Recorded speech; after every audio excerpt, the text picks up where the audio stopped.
Everyone's heard of the millionaire's wife who cheated with the pool boy, but what about me, 36 male, the wage slave, and the wife, 41 female, with her son's friend, 18 male?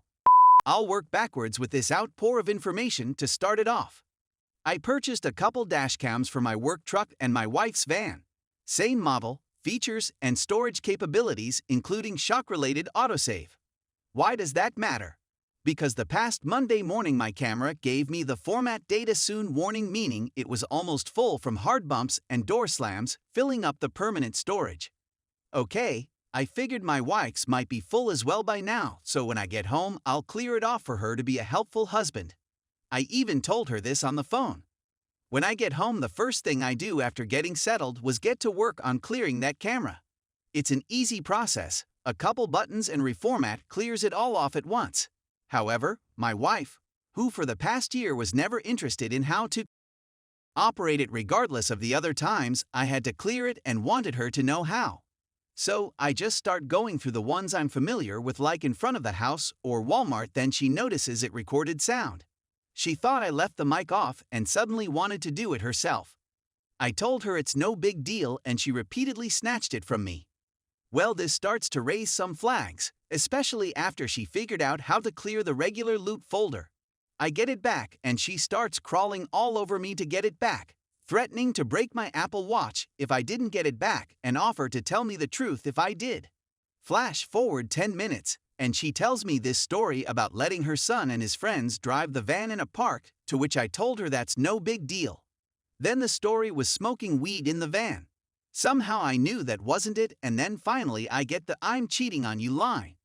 After more digging, she told me she had a moment of desperation and kissed her son's friend, and he was the one to stop it.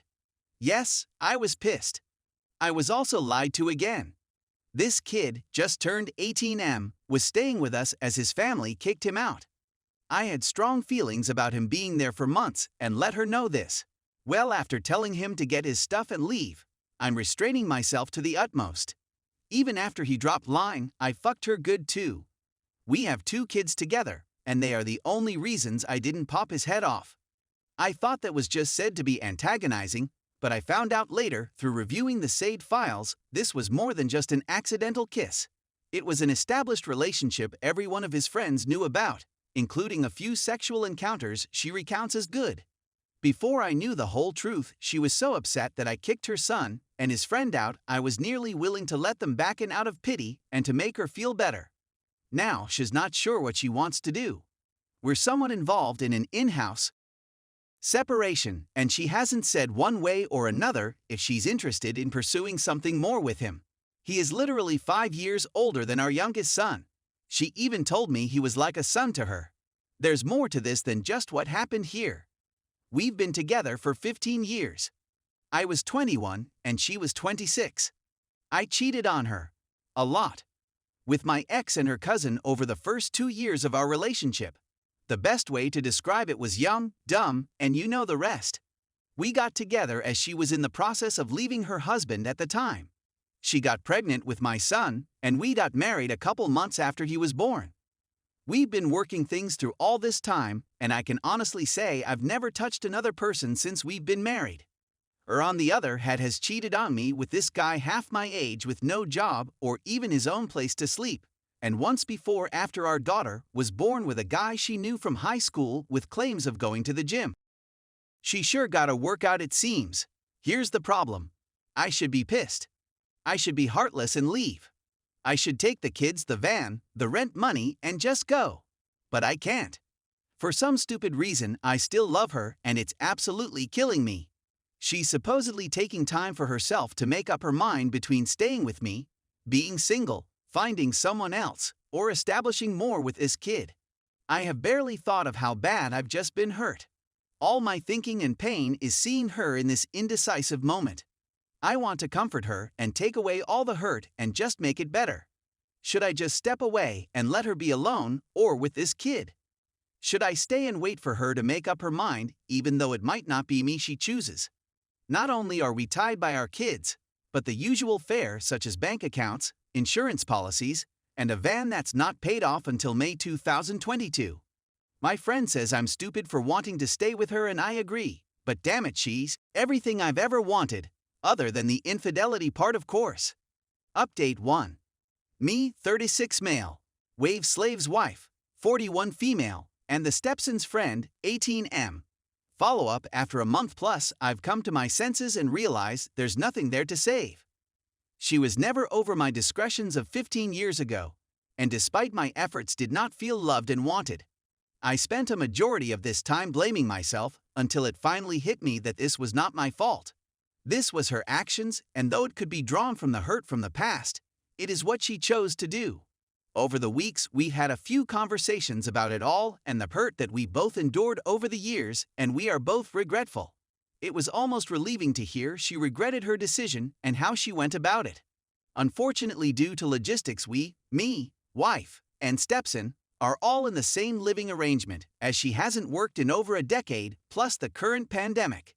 It may sound stupid, but I'm still in love with her. Don't get me wrong, I no longer want to be with her. But that's around 40% of my life that's been spent with her.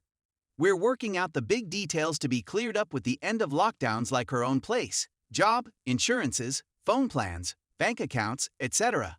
I am fortunate that she isn't the screwed you, I'm taking it all half type. I will be leaving her the family van since I'm still paying on it for a while longer. I removed her son from our phone plan, as his part in all this has not gone unnoticed. Our children are mildly aware of what's to come and are dealing with it as best as they can at their ages. I'm still a bit of a wreck, but I'm coming out of this with a new outlook on life. If it weren't for my friend of 20 years, I may have found a fast way to a short trip. The only drag at this point is the daily interactions that are mired in awkwardness. Story 2. Marriage issues with my wife arising from daughter's upcoming wedding. My daughter is getting married in a month. Her mother, late wife, obviously cannot be at the wedding, and it has been very hard on my daughter, understandably. They decided not to have a ceremony because it would be too hard on her, and just have a quick courthouse wedding and then have a big party celebrating their marriage later that same day.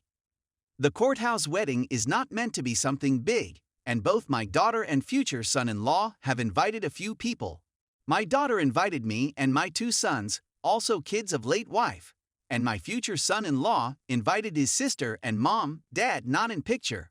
I obviously want to be at the wedding and support my child, who is struggling on what is supposed to be one of the happiest days of my life. I owe to her as her father, and I promised my late wife that I would be both a mom and dad to our children. I remarried around 5 years after my wife passed, and we have 1 daughter together. My wife is furious at my daughter for not inviting her and our daughter to the wedding. My daughter says that they are invited to the party after, and will both be honored there for the big roles they have played in her lives, but that it is a hard day for her, and she only wants her siblings who understand her pain and her dad there for the court. She said she isn't even inviting her best friend or cousin who she is close to, and that they are being very understanding. My wife is also fighting with me about the decision and saying that I'm being a bad husband for not putting her first. She says I should not go to the marriage without her or our daughter. I agree that marriage comes first, but not if it's detrimental to your child. I do not believe that my daughter is being disrespectful, she is just taking measures to ensure her own mental health is protected. Does anyone have advice? I am happy to provide more information if needed. Edit. Texted my daughter to reassure her, and also my wife and my daughter said she doesn't want drama from my wife, and that I am to bring her to the ceremony.